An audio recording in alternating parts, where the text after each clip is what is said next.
buddies, welcome back. ఈ రోజు మనం డే 4 ఆఫ్ బతుకమ్మ సెలబ్రేషన్ చూద్దాం. డే 4 నాన్న బియ్యం బతుకమ్మ. ఇప్పుడు వరకు మనం డే 1 ఎంగిల్పూల బతుకమ్మ, డే 2 అటుకుల బతుకమ్మ, డే 3 ముద్దపప్పు బతుకమ్మ గురించి చూసాం. వీడియో కానీ మిస్ అయ్యి ఉంటే నా డిస్క్రిప్షన్లో లింక్ ఉంది అండ్ ప్లేలిస్ట్ దసరా నవరాత్రి 2025లో ఉంది, చూసేసేయండి. డే 4 ఇంపార్టెన్స్ ఏంటి అంటే నానబియ్యం బతుకమ్మ. నానబియ్యం అంటే ఏంటి? నానబియ్యం అంటే సోక్డ్ రైస్డ్ బియ్యంని వాటర్లో సోక్ చేసి సాఫ్ట్గా చేసిన తర్వాత బతుకమ్మకి సమర్పిస్తారు. నానబియ్యం ఎందుకు? Why soaked rice? Fertility and growth. Seeds soak చేస్తే స్ప్రౌట్స్ అవుతాయి. అదేవిధంగా నానబియ్యం లైఫ్లో న్యూ గ్రోత్ అండ్ ఫర్టిలిటీకి symbol. Agriculture.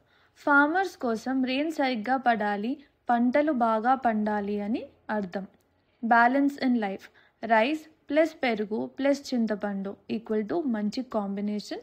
Balanced food, balanced life. So day 4 teaches us growth, fertility, prosperity and balance. కలిసి మనకి చెప్పింది ఏంటి అంటే ప్రకృతితో బ్యాలెన్స్ మెయింటైన్ చేయాలి. If rains are good, crops are good. If crops are good, people lives are happy. So friends, day 4 నానబియ్యం బతుకమ్మ అంటే fertility, agriculture, prosperity and life balance. It reminds us that manchi survival nature మీద depend అవుతుంది.